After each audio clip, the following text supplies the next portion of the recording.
State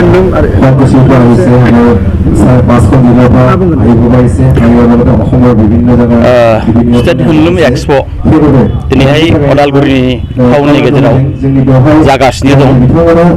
बेयाव बेखेवगिरि हिसाबै आंखौ लिंहरदोंमोन आरो बेखेवखांनायनि उनावहाय आङो गासैबो माने दिन्थिफुंसालिखौ आं गिदिंनानै नुबाय बा मोनदांनो हाबाय, जोबोद बाख्नायथाव।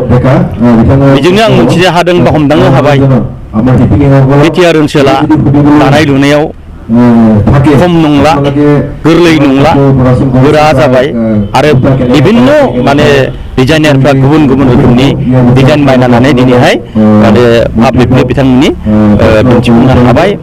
आरो बेजों लोगोसे आथिखालनि बिटिआरनि चिफ मानगोनां प्रमद बर' बिथांनि दैदेननायाव आङो दिनै बिटिआरनि हेन्डलुम एन्ड टेक्सटाइल डिपार्टमेन्टनि सासे EM हिसाबै आं जि दायथ' लानानै बे खामानि मावबोदों बेनिफ्राय आं एसे मोनदांनो हादोंदि सारा बिटिआर ओनसोलाव जोङो दिनैहाय एवारनेस प्रग्राम खालाम मोनदांनो हाबाय। एवारनेसा निस्सय खामानि होदों आरो बेजों लोगोसे जोंहा बड'लेण्ड हेन्डलुम मिसननि दारैहाय जों सारा बिटिआर ओनसोलखौ दानाय लुनायाव साखाफारा खालामगासिनो दङ। जों बे बारावहाय 2021-22नि फाइनान्सियेल इयाराव जोङो 6था CFC मावफुंबाय। आरोबाव जों 25टा handloom cluster Bodoland handloom cluster जोङो मावफुंजोब्बाय। आरोबाव जोङो 2022-23आवहाय जों मावनो थांगासिनो दङ आरो बे मावनायनि दारैनो जोंनि सारा बिटिआरआ मोनसे मोजां माने दानाय लुनायाव आवगायबोदों होननानै आं मिजिंथिदों।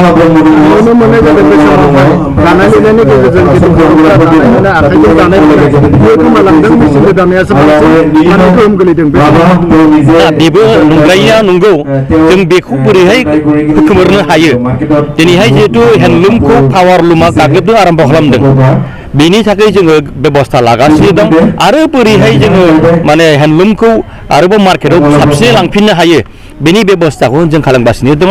आरो जिथु हेन्डलुमनि बुस्थु, हेन्डलुमजों दानाय जिथु दानायनि जिथु क्वालिटि आरो जिथु पावारलुमनि जिथु क्वालिटि एखेबारे सानमोना डिफारेन्स। बे पावारलुमनिखौ आं खावलायगोन बाहायथों। आरोबाव जोङो आयेनगत हिसाबै जोङो पावारलुमनि जि जोमफोरखौ जोङो BTCआव हाबनायखौ बन्द' खालामनो थांगोन।